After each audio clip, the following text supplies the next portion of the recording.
Hello there. It has been a while. I'm happy to be back on this channel, and something that I wanted to talk about in general. I haven't done any videos like this on this channel yet, but the summer box office or box office in general.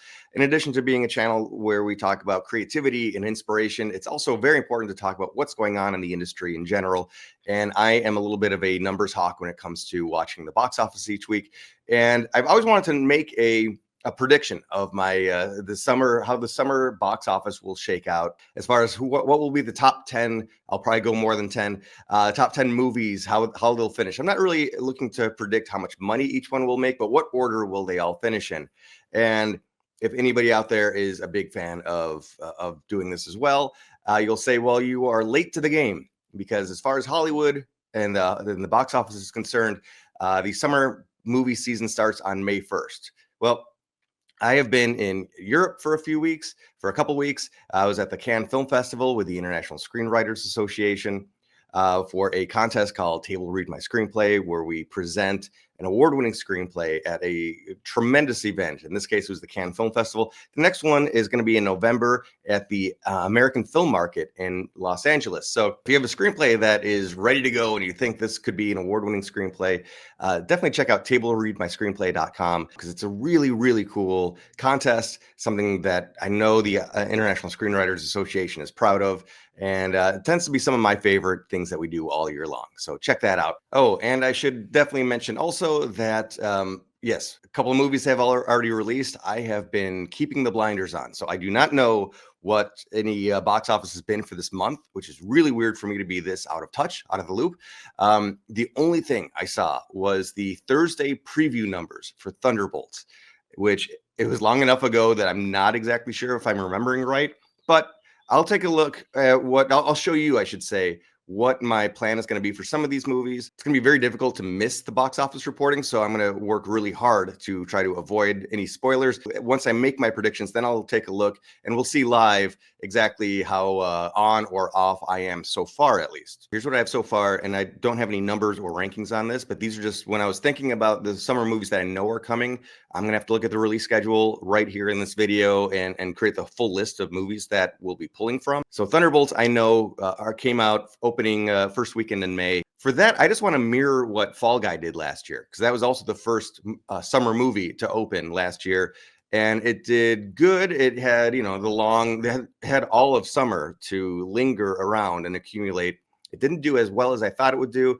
Maybe Thunderbolts will fall into that category. This is a Marvel movie. It is a superhero movie. So I could be most people will be going with comps on that. But I just want to look at kind of summer action movie-going experience. I don't know a damn thing about this movie, to be quite honest with you. I think it's got a lighter tone, so I'm hoping that Fall Guy is a good comp. So I'm going to look up what Fall Guy did last year and just apply it to this movie. The first big movie to come out at Cannes was Mission Impossible: Dead Reckoning. I'm just going to look at the last 3 or 4 titles from that franchise and continue on whatever trend is going on. But I'm gonna elevate it a little bit, because I think there's more heat around this movie, more buzz around this movie than the previous movies. And I could be completely biased, because obviously at Cannes it was a big deal, and I was hearing about it way more than I usually hear about Mission Impossible movies. So I could be off on that. Lilo and Stitch. I'm not a huge Disney fan, but Lilo and Stitch is one of my favorite Disney animated films of my lifetime. But I do know that it is not anywhere near the caliber of something like Lion King, which is I don't understand how that is such a huge franchise for Disney. I'm not the target audience. So I'm just taking what Lion King did last year, which did huge money. I mean, it was not a summer movie. It came out for the Thanksgiving holiday seasons, lingered through the winter, had a long run. So I'm going to say it'll do 80% of what Lion King did. And then there's a couple movies right here. The next two, it's going to be so difficult to figure out, which is How to Train Your Dragon and Final Destination. Those are 2 movies that come from different types of beloved franchises. I don't know if Final Destination will end up in the top 10. I'm kind of guessing not, but I believe it's been quite a while since the previous Final Destination movie. And same thing with the original How to Train Your Dragon. That was so long ago. Again, it's a beloved movie. I love that movie. I think there were like TV shows, spinoffs and all that. So kept younger audiences aware of that franchise. I'm not sure exactly how I'm going to come up with the numbers for those. And then finally, Megan 2. I'm excited because I do think Megan 2 will end up in the top 10. We'll see how it all shakes out. But anytime a horror movie in the summer season can finish in the top 10, and obviously Final Destination, another horror movie, it might be a good year for horror. For mainstream, I mean, we saw what Sinners did. That was pre-summer season, but Sinners did tremendously well. Maybe that's going to get more heat and action and interest in horror movies, which is something that I love. I love well-done horror movies, and I hate bad horror movies, and most horror movies are bad, but the ones that are good, I love a good horror movie. So it is kind of funny that, I mean, looking at the box office right now, we have family films, we have action, and we have horror, which is better than just having action and family films. We still don't see any big comedies. It's not, comedies will come out and overperform expectations, but not to the point that they are a big part of Hollywood's equation right now, which is unfortunate because I love the days when you would go out to a movie to see a good comedy. But anyway, we will be looking at IMDb to start, just to look at the upcoming releases. So we're going to pull our movies from there, and then I'll start to dive into trying to ballpark some guesses on income. And based on that, then I'm going to end up with my order of how I think these movies will shake out. If you don't want to stick around for this entire process of finding the movies, coming up with the numbers, you could look at the bottom. It's time coded. You could jump straight ahead to when I make my predictions. Oh, and another challenge for me right now is that because I've been keeping my eyes off of the box office information, I don't know what movies have come out yet, other than Thunderbolts on opening weekend of May. Memorial Day just happened. Pretty sure that was the release of Mission Impossible, but I don't know what happened the week before. So, and I never use ChatGPT, and so many people are talking about how great it is for all sorts of information. And because I'm so fearful about having some of the box office numbers spoiled for me, I'm asking if it can help me. What movies have been released in May 2025 so far? Do not tell me any information about box office dollars. Notable movies released in May. Thunderbolts, there we go. And there's no information on it as far as box office, so that's good. Shadow Force. Kerry Washington, Omar Sy, Romeo and Juliet. I don't know. Are these really notable movies? Oh, Final Destination has already come out. I didn't know that. So that was probably last week's big one. Okay, Mission Impossible and Lilo and Stitch. Okay, so it was a huge weekend probably with Mission Impossible and Lilo and Stitch coming out. Friendship, that's a movie I'm aware of, but definitely going to be an under the radar one. Wait a minute. Karate Kids Legends has come out too? Is this for real? Atlantis, a musical inspired by Pharrell's childhood in Virginia Beach. Oh, Michel Gondry. Oh my gosh, I'm watching that. I love Michel Gondry, and I love they put the Disney Atlantis movie poster here. This is funny how ChatGPT does a lot of things good, but something's not so good. Moonwalk is not about Michael Jackson, but I had this VHS as a kid. Michael Jackson's Moonwalker. Oh gosh, and then The Fountainhead, that was an Ayn Rand scripted piece, wasn't it? But the Fountainhead poster for Mountainhead, Karate Kids Legends. That's another. It's going to be tough. I want to undercut. I don't know why. I just don't fully believe in the Karate Kid movies.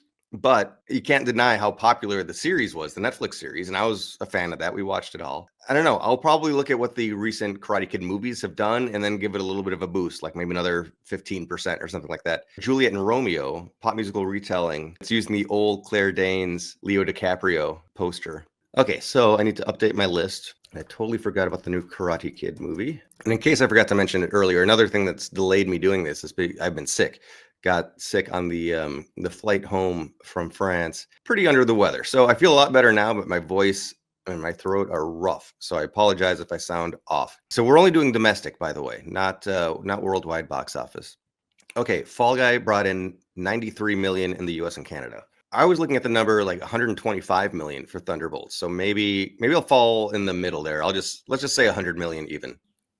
All right, amazingly, Lion King brought in $543 million domestically only. So if we're to say 80% of that for Lilo and Stitch, that comes in at $434 million. So we'll go with it.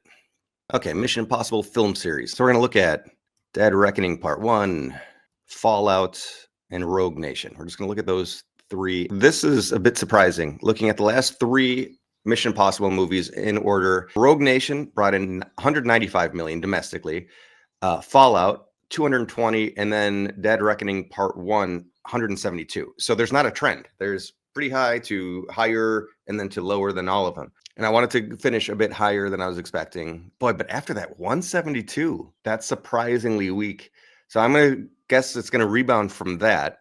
Do I just say 200 million even? I'm going to, in case something else lands at 200 million, I'm going to go 199. I'm going to go with some Price is Right type of logic and go one less. Let me do the Final Destination movies first. Okay. And yeah, the most recent Final Destination movie was in 2011. Boy, maybe I'm going to take a look at all these just to get some perspective on how this has fluctuated between the year 2000 and 2011.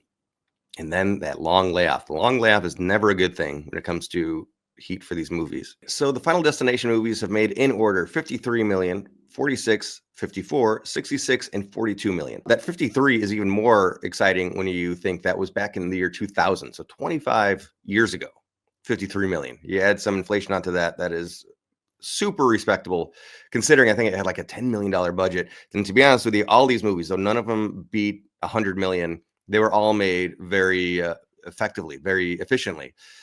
So good money maker for the studio. Kind of wild that it's been so long since there was one. Final Destination 5 only brought in 42 million, so it was the weakest.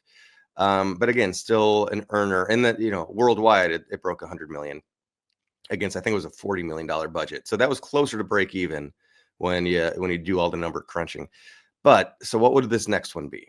I feel like there's a lot of nostalgia around the series. There's a lot of people that love this movie, and I've seen some great viral marketing for it. So I think there's more excitement. Will it end up being that big of a deal? I'm gonna land at 60 million, which is a good number. It's gonna finish it outside of the top 10, but still a positive thing. It might rejuvenate the franchise, and maybe it'll grow. Maybe it'll be 70, 75. I still think even if it was that, it would be outside of the top 10. Megan 2, we're going to just look at what Megan did and add to it, because that, I believe, is a pretty damn beloved film. Had a budget of just 12 million, by the way, made over 181 million worldwide. It grossed 95 million in the US and Canada. So even when looking at additional money from the marketing side, it still made about 79 million in profit. I think Megan, it made 95 million a couple of years ago. It's easily going to pass 100 million, but probably not by that much. I'm going to go 115. I'm being optimistic for Megan. I'm kind of rooting for that one, I'll be honest. It's a good, fun, silly horror movie, and those are doing pretty well right now. Just look at Five Nights at Freddy's. Oh, and also looking back at movies, I want to mention this too. Is there a big video game movie this summer? We already had Minecraft do tremendous business in the spring. And previous summers, we've had Mario, Sonic. If the past summers are any indication, we need a strong video game movie to be a tentpole for the summer as well. I don't have to worry about any spoilers on Karate Kid Legends that comes out next weekend. Previous movie was in 2010. So it's been a while, but obviously, as we know, it's the Netflix series that's keeping this relevant. I don't know. Let's take a look, because I don't have the belief that these did great numbers. That kind of just leaves us one, which is the Karate Kid, the one that was basically a Will Smith, a Smith family movie. Will Smith, Jaden Smith, Jackie Chan was in it. I didn't remember that. Wow, color me impressed. It made 176 million domestically, with another 182 overseas on a budget of 40. Wow, that is amazing. I cannot believe they didn't follow this up. That is a big money maker, big profit maker, and they did not continue it on. That was $359 million made in 2010. That is a while ago. I wasn't going to put this movie anywhere near that number, but maybe I am very wrong and underestimating it. Was this Hilary Swank? Yeah, Hilary Swank, the next Karate Kid. That was back in 1994.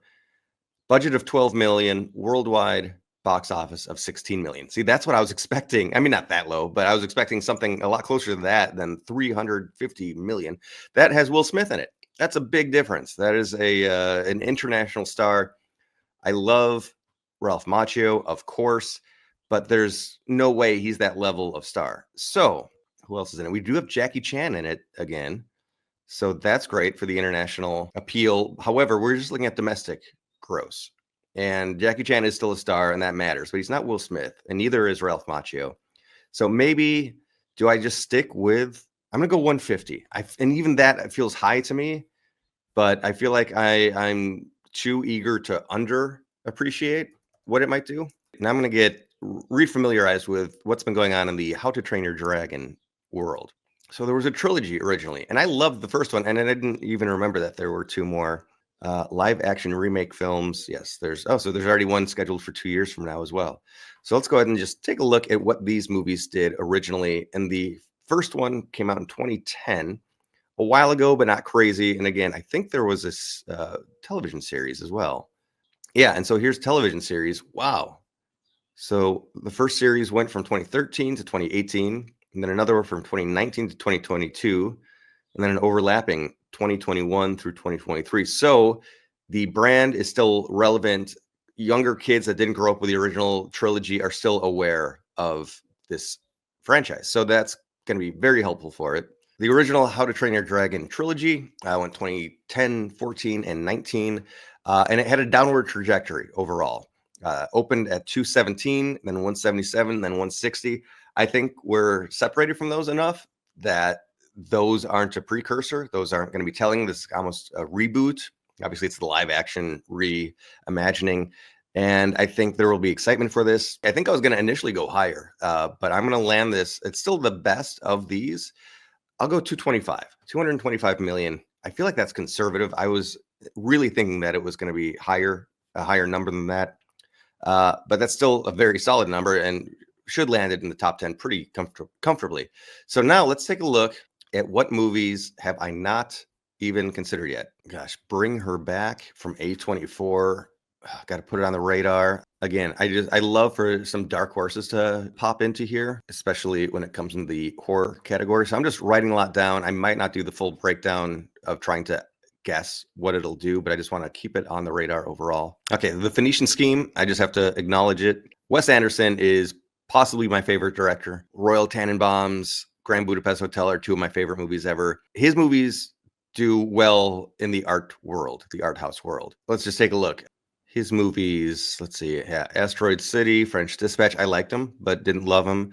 Isle of Dogs, 32 million, Grand Budapest, 59, Moonrise Kingdom, I love that one, 45 million. The Royal Tenenbaums, 52. So that's his high water mark.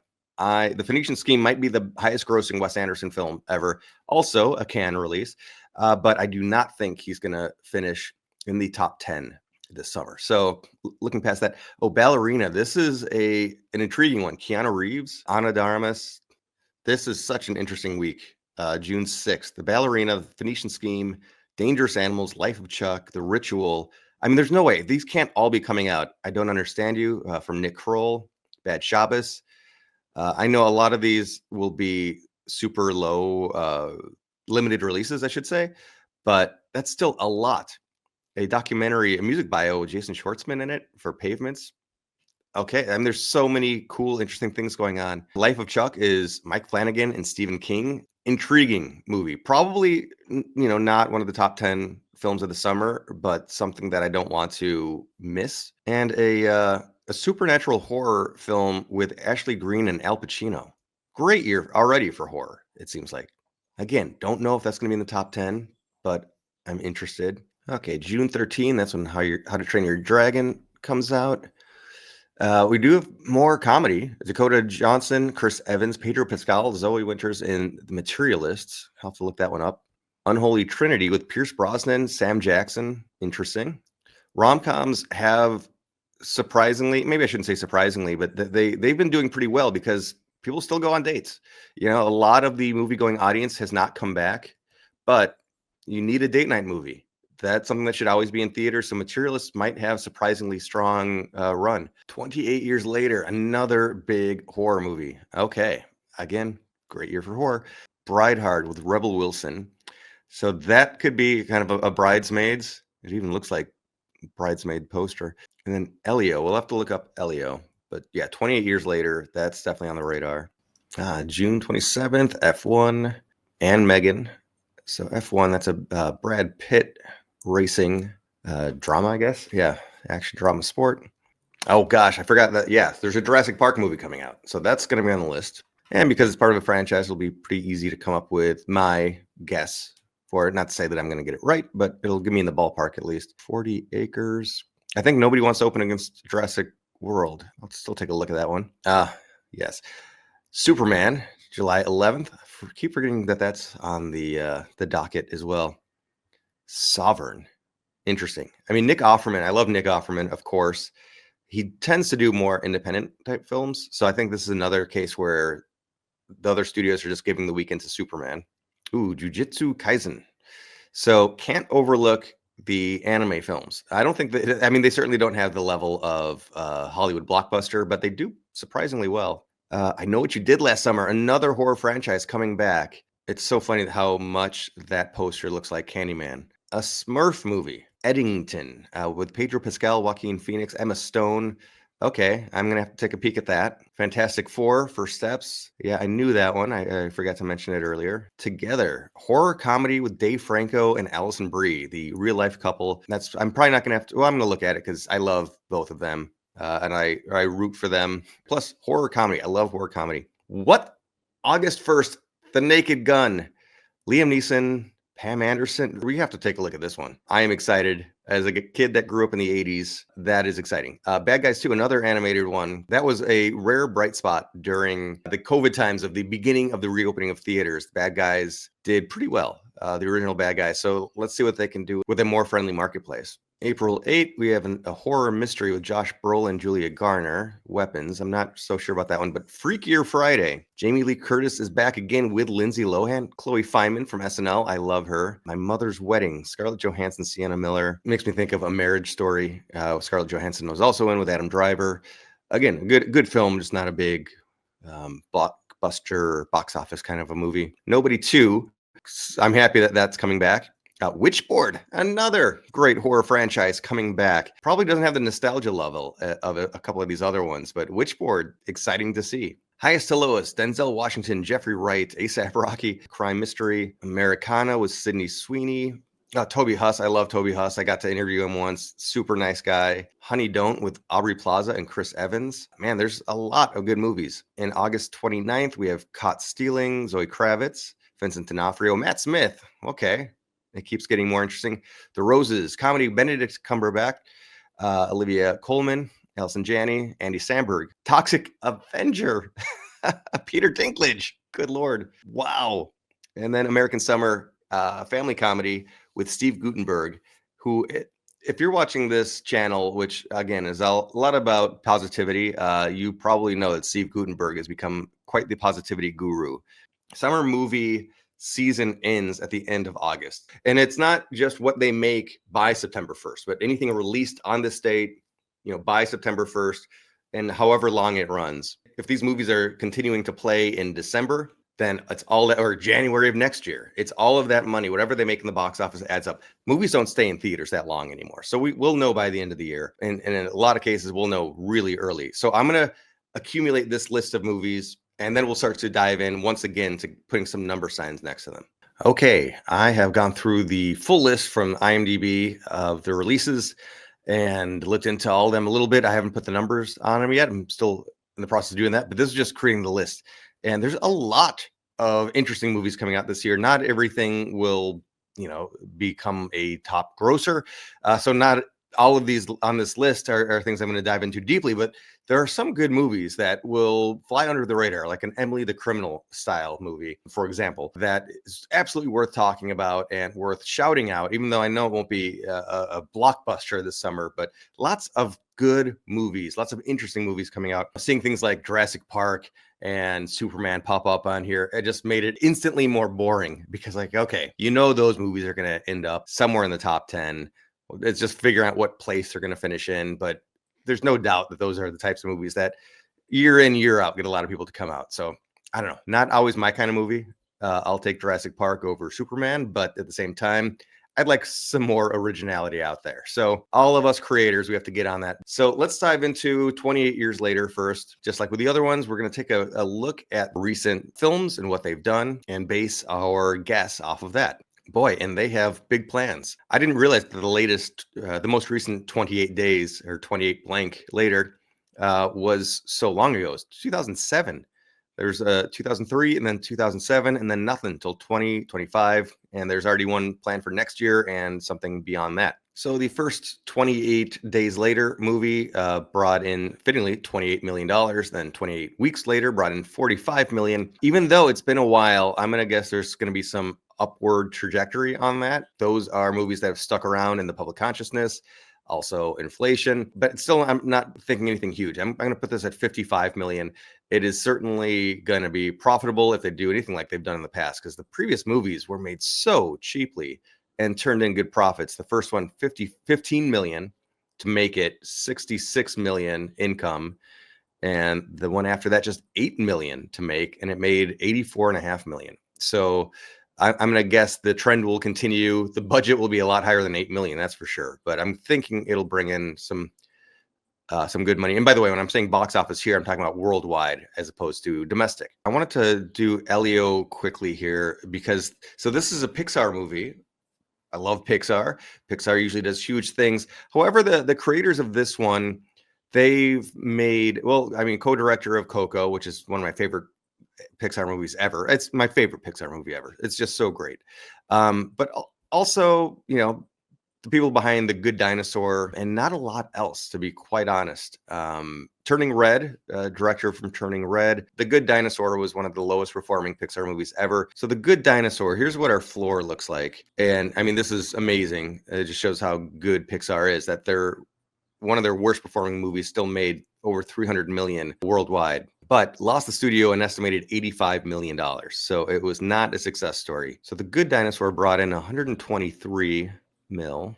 Turning Red definitely would have been affected, not just by the pandemic, but also by the fact that Disney Plus was putting everything on their channel really quickly. Yeah, the box office looks terrible on this one because people didn't have to go out to see it. So I'm not even going to use that as a comp. Maybe The Good Dinosaur is what we're looking at here. 123 million. I'm just going to keep that number right there. And looking at the Jurassic World films, the first one made 653 million in just domestically here in America. But also remember, that was the first Jurassic Park film in a long time. So there was a lot of excitement for it. I went out and I saw that one in theaters, but I didn't see the next two in theaters. But so the next one went down to 418 and then 377. Will this continue the trend of going down? I'm going to guess yes, but slightly. As you see, there's a big tail off from the first film to the second, and then a more slight drop off from the second to the third. Let's say 360. I'll put that at 360 million. Still, obviously, an incredibly good number. These films continue to play very well overseas. So, you know, it could still be a $1 billion earner, as some of these have been, when you look at the total worldwide gross. I got to tell you, this is probably the most difficult one for me to figure out. The Fantastic Four First Steps. I watched the trailer. I didn't watch the trailer for almost any of these, but this one I had to watch the trailer to see if I could get a feel for anything. It looked good. It looked fun. Definitely has WandaVision, you know, throwback retro vibes. Pedro Pascal is in it. People love him. I don't know if he's a huge draw. I mean, I know he's very beloved, but I don't know if he's the type of person like a Tom Cruise that everybody knows. And of course, comic book films have been underperforming lately. They've still been making hundreds of millions, but they're not doing incredible. They've not been doing fantastic numbers. So I'm going to admit, as I've already have, that I'm in over my depth here because I'm not a comic book guy. Of course, I've heard of the Fantastic Four, which has to help for something, for as far as like, even if I know what the Fantastic Four is, then there is some audience knowledge about it. Although I know previous films within this franchise have not done that much. So I've just looked through, you know, some recent, over the last couple of years, I guess last 4 years, a handful of different movies that I feel like could be comps through the MCU, that is, and maybe between them we'll find some common ground. Because I was not going for any of the really high, well-known superheroes like Thor. I mean, Black Panther was its own thing that is just so on its own. Guardians of the Galaxy, bypass those. Deadpool, Wolverine, absolutely stand alone as iconic characters. And honestly, I should probably bypass Captain America for the same reason, except that it was the most recent film. So I'm keeping that in this list as well. So we're looking at the Marvels. The Marvels did not do well. Just 84.5 million. Captain America did 200 million. Doctor Strange in the Multiverse of Madness, 411. And that's one to me that, like, I think most people maybe have heard of, but don't really, like, maybe have heard of Doctor Strange, but don't know that as an iconic character for sure. Still made 400 million a few years ago. Shang-Chi and the Legend of the Ten Rings, no idea what that is.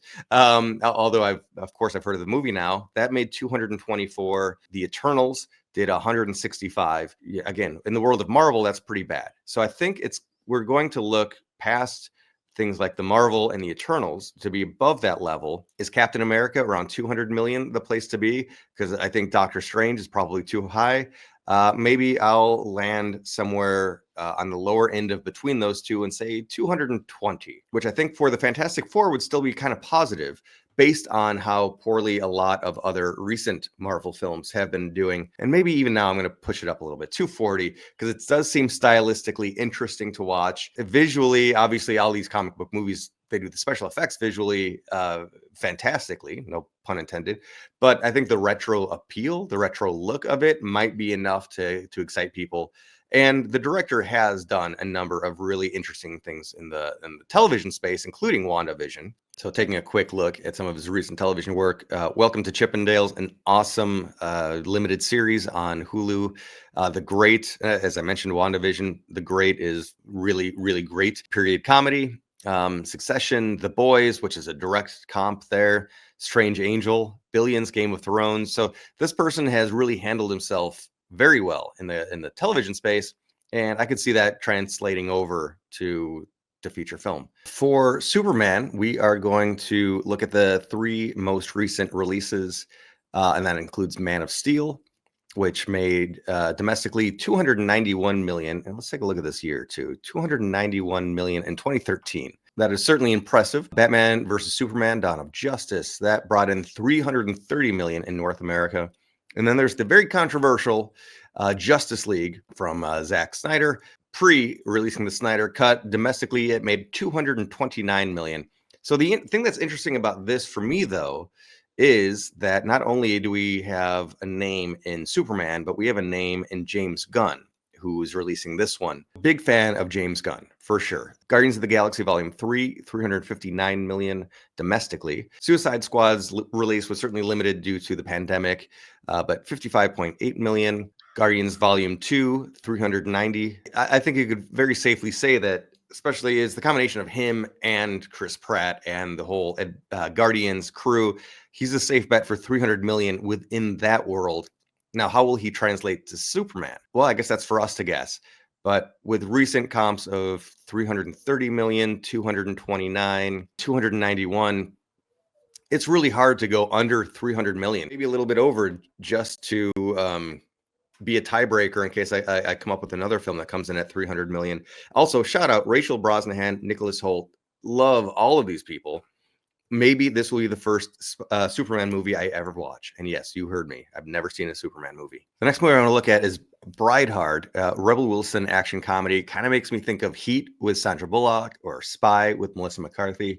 And I might just use those as starting off points. Okay, so both of these movies are from the mid-2010s. We have The Heat in 2013 bringing in 159.5 million domestically, and Spy in 2015 bringing in 111 million. Maybe I'll just pick a spot right around 125. And maybe that's overreaching because comedy isn't playing like it once did. Rebel Wilson is a name, but she's not as big of a name as Melissa McCarthy or Sandra Bullock, of course. But that could be in the ballpark.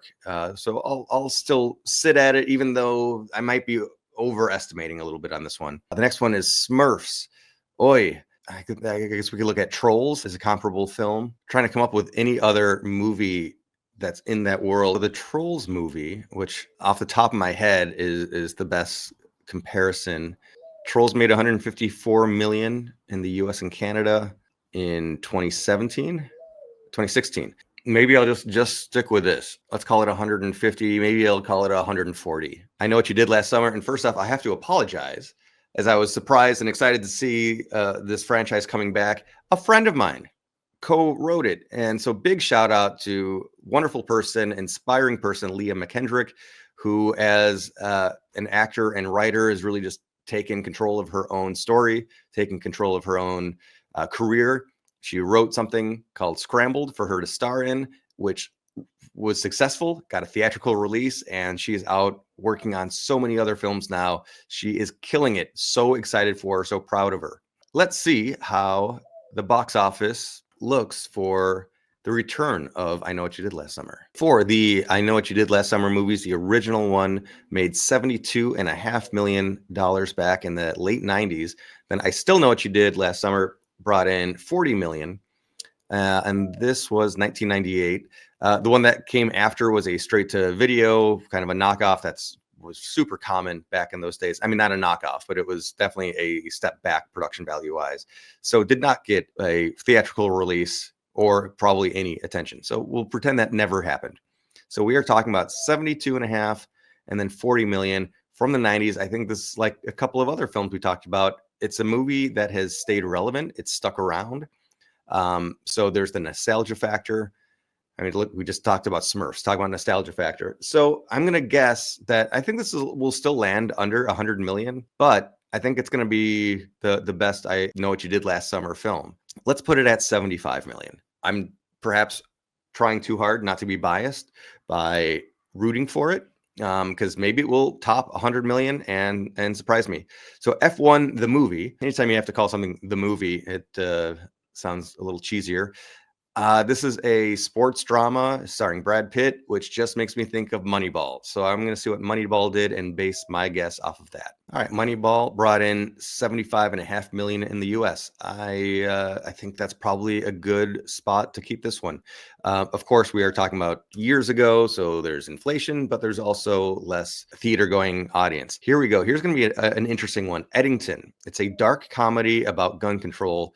Feels Joaquin Phoenix, Pedro Pascal, Emma Stone, but with all of those interesting names, the most interesting name is Ari Aster, who, if you know Hereditary, if you know, you know, because he creates some very unique films that do not have a broad appeal, but the people that love his films really love his films. It's still not like a Spider-Man kind of love where people will come out to the theater over and over again and really inflate that box office. And I fully believe, like a Wes Anderson, he is not going to be bringing a $100 million film into the summer. Yeah, Hereditary is his top grossing film at 44 million. We're not even going to put a number on it because I'm sure it'll be under 50.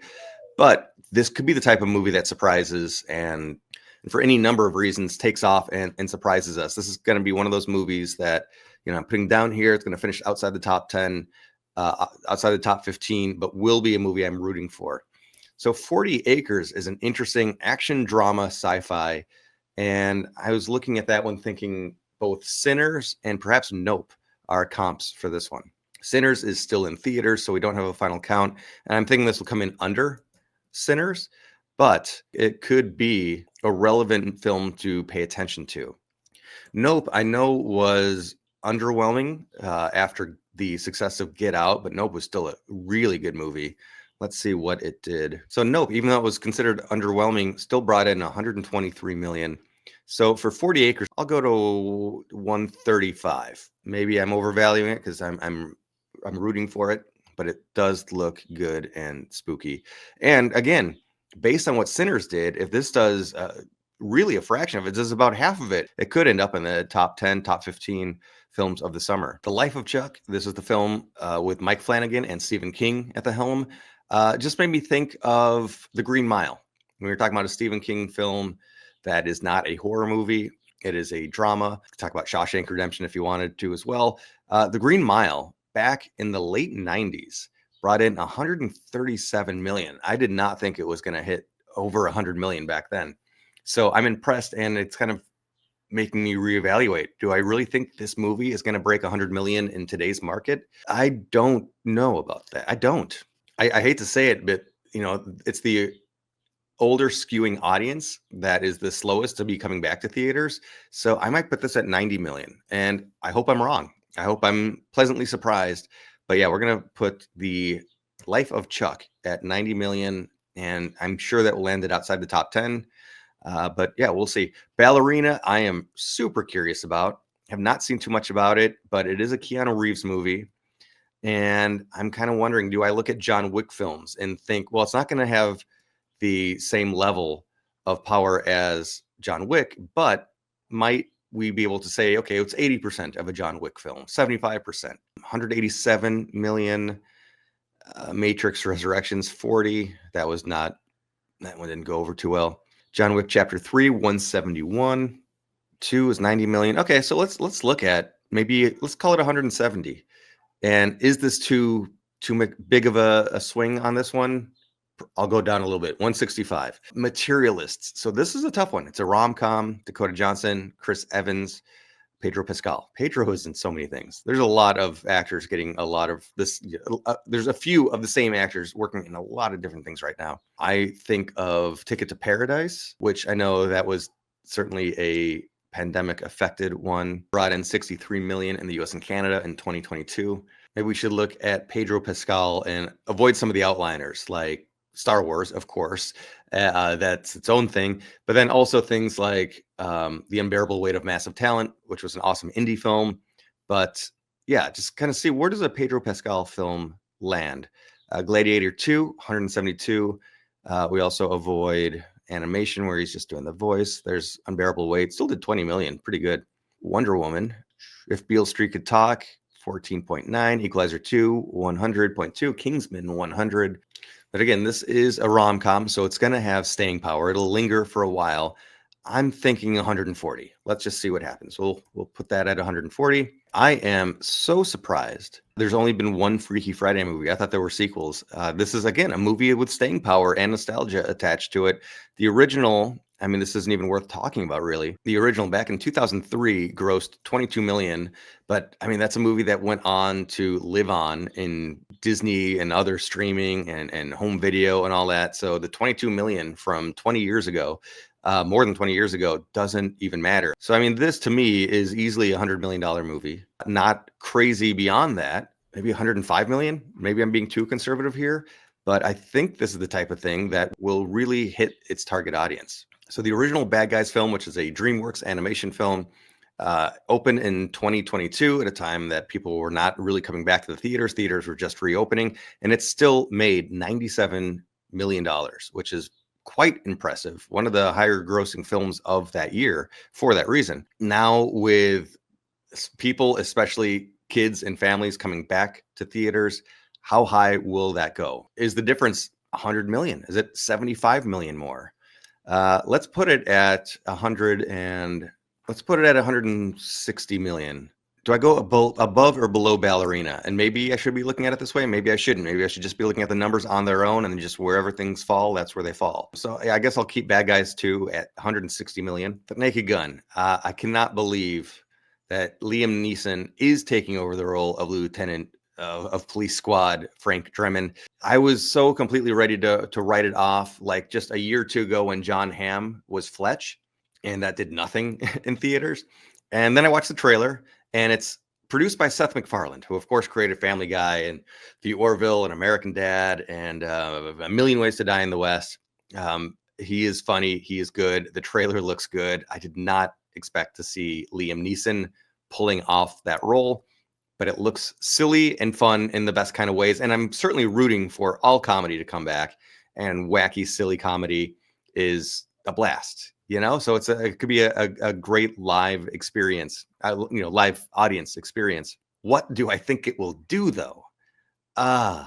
It is tough. Let me see what A Million Ways to Die in the West did, which I know it wasn't great, even though I like that movie a lot.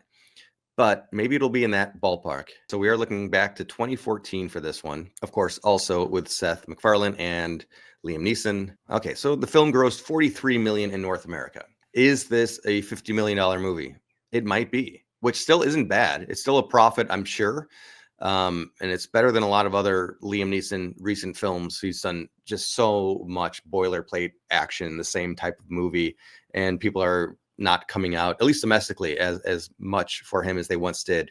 So I'm going to put this, I feel it's safe to say 50 million. It could surprise and go a little over. Yeah, I also wouldn't be surprised if it was 20 million. But it's put out by Paramount.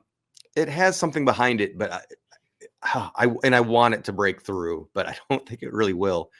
I mean, I think of Wayne's World back in the 90s. That could be like the loftiest dreams. There's no way it's doing Wayne's World numbers, even not adjusted for inflation. Okay, Weapons. So this is a movie that I have a lot of hope for. Last night at 2:17 a.m., every child from Mrs. Grady's class woke up, got out of bed, went downstairs, opened the front door, and walked into the dark and never came back. Okay, that's creepy, chilling, Great horror mystery. It's got Julia Garner in it, and I like her a lot. Josh Brolin, like him as well. It's going to be released by Warner Brothers. This is going to be one of those films that is going to be tough to really get a lot of momentum for, I think. But I think it could do really well. I'll be rooting for it a lot.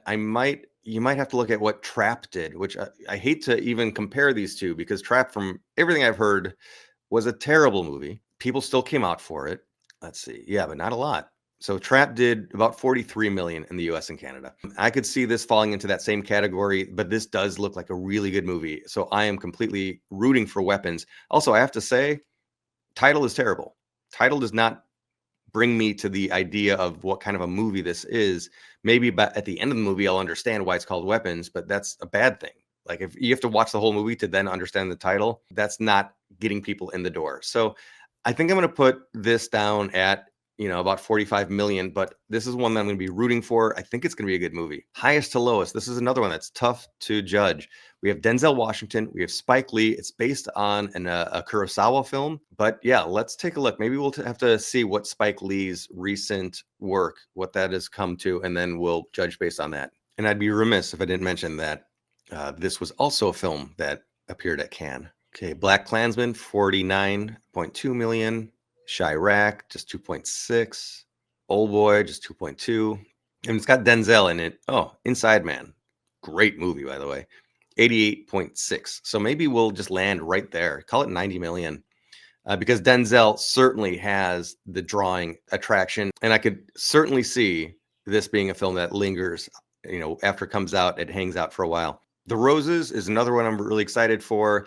Interesting names in front of and behind the camera, with Jay Roach directing, as I mentioned earlier. Olivia Colman, Benedict Cumberbatch is in it. It is an adaptation of War of the Roses. So this looks like a very fun movie, and it's an older leaning movie, so there's the pro and the con to an older leaning movie. When you're talking about a film's market, it's not as front heavy. It can linger in theaters for a long time as people slowly come out to it. It's not like a comic book movie where everybody wants to see it opening weekend. It can hopefully stick around long enough that people continue to come out and support it. Also, it probably won't get a massive release. It won't get like 4,000 theaters, but it should have a good sized release, and hopefully they can hold on to their 2,000, 1,500 theaters for a longer period of time. But of course, yes, Jay Roach, Austin Powers series, Meet the Parents series. Oh, The Campaign. I didn't know he did that. That's a fun one with Zach Galifianakis. So just looking at Benedict Cumberbatch's roles, the film 1917, which brought in 159 million. I mean, that's very lofty. I don't think it's going to be anywhere near that high. But, you can't look at The Hobbit. You can't look at the Marvel movies or Star Trek. Man alive, he has been part of such huge franchises. It's kind of all or nothing, because he's, of course, worked in a lot of smaller movies. As well, independent films that have not gone on to do that much while still being high quality. Imitation Game is interesting as well. 91 million there. Zoolander, I'm not going to call that a comp. But can The Roses have enough of a lifespan that it safely sails over 100 million? I'm not really sure. Imitation Game might be where I land with this one. So there we go. Imitation Game, that was 91 million back in 2014. Yeah, I'm gonna put it around 90. And next, of course, we see that we have Nobody 2. Bob Odenkirk. You gotta love the dude. Chicago Zone. What did the original Nobody do? And again, we're looking at the pandemic era. 57.5 million. That's worldwide. I don't think it had as much going on outside of the US, so it's probably, let's call it around 50. It'll do better this year because the theaters are more open, but I can't believe it'll be a ton more. So let's say 65. Honey Don't. This is one I guess I'll take a look at coming up with a number, but I don't anticipate this one finishing in the top 10 or 15, but it could be a surprise. It's Ethan Coen directed, stars Aubrey Plaza, Chris Evans, Margaret Qualley. The trailer looks like a lot of fun. And it also makes me think of Drive Away Dolls, which he directed recently. That movie did not do well in the box office. I still need to see it. I do want to see that one. It reminds me of Vengeance, which was written, directed by, starring BJ Novak. That was not a big success at all, but it was still a fun movie. And it really also reminded me of Burn After Reading, which was a Coen brother one also. So that's the one I'm going to look up. Whatever Burn After Reading did, which I don't think was much. It was maybe 60, maybe 70 million. We had Brad Pitt in it, Frances McDormand. 60. I really nailed that one. So I'm going to go, even though this was 2008, a long time ago when it comes to box office, I still think we're looking at something around there, because even though we mentioned some more known names, they're not big names. They're not the huge names that are really going to draw people out. So yeah, I'm landing at 60 million here, and I'm looking forward. I'm going to watch that one. That's going to be a good one. So I think we are kind of where I want to stop making my predictions. I'll really quickly mention that we have Unholy Trinity, a Western with Pierce Brosnan, Sam Jackson. That seems interesting, but not necessarily like a big moneymaker. Together with Dave Franco and Alison Brie, as I mentioned, love them. It's a body horror film. It's going to be a more independent, smaller release, but it could find itself a good audience. It'll be a profitable movie, and hopefully they can continue to make movies together. Caught Stealing is another interesting wild card here. We have Austin Butler, the great Austin Butler, Zoe Kravitz, and Vincent D'Onofrio. And even more importantly and interestingly, Darren Aronofsky is directing that one. Again, like so many of these auteur directors, they come up with great films and great direction, and they're not necessarily big slam dunk hits. They're not meant to be, and that's fine. Caught Stealing is one I definitely want to see. It's not going to be a summer blockbuster. Sovereign, talking about Sovereign Citizen, that whole weird counterculture. Nick Offerman, perfect casting for that. Dennis Quaid, Jacob Tremblay. I'm interested in seeing that. Definitely an independent film. Witchboard, I looked at that. It has a smaller production studio behind it, so it's not going to get a huge release. Same with Toxic Avenger. I love that these titles, these entities are coming back into the current world, finding new audience and whatnot. But yeah, they're not going to become big hits. So I still did estimates for a lot of movies, and I will put them in order right now, and I'll be right back. Crunch the numbers, made my guesses. And remember, this is not so much about the dollar signs here. I'm not really predicting that. It's about the ranking. And also, if you're paying very close attention, you'll see some of these numbers changed a little bit. And that is really because I didn't want to have anything be a tie. It's about ranking what order I feel these films will finish in. I'm doing the top 15. Outside of the top 15, I have Weapons, Naked Gun, 28 Years Later, Honey Don't, Final Destination's Bloodlines, Nobody 2. I was really hoping Final Destination could end up in the top 15. I Know What You Did Last Summer, F1 the movie, The Life of Chuck, The Roses, Highest to Lowest. Yeah, I'm surprised some of these aren't in the top 15. Thunderbolts and Freakier Friday. And I actually have them out of the top 15 in that order. So if you wanted to number those, go right ahead. So coming in at 15, I've got Megan 2, just barely making it in. Elio next at 14. Bridehard 13. 40 Acres at 12th. Materialists at 11th. Smurfs hitting 10th. Karate Kid 9th. Bad Guys 2, 8th place. Ballerina, 7th place. Mission Impossible, Dead Reckoning in 6th. How to Train Your Dragon in 5th. The Fantastic Four, First Steps in 4th place. Superman hits 3rd place. Jurassic World Rebirth in 2nd place. And first, which I did not see coming, Lilo and Stitch. And that, that's completely off of my guess that it'll do 80% of the business that Lion King did. If it doesn't do that, that's where I'm coming up with the numbers, which ends up then factoring into where they are ranking. The Jurassic World movies are movies that always do really, really, really well, but never quite hit number one. And I've got that happening yet again. Superman could overperform what I've got it at. Fantastic Four, I think I'm too high on it, to be honest with you. I could see it being in the top 10, but 4th place seems high. A lot of these do feel okay. There's a big swing on Ballerina. I have no idea what that movie is going to do. Last year, I was so high on the latest Mad Max movie, and I really thought it was going to do way, way more than it did. And maybe Ballerina is my version of that this year. But yeah, Bad Guys 2, Karate Kid, I think is a little bit of a swing. I've got the $150 million tag on it. Whether it hits that or not, I just don't know if it's going to be a top 10 film. I would have not guessed top 10 off the bat. But hey, we did some research right here, and that's where I landed.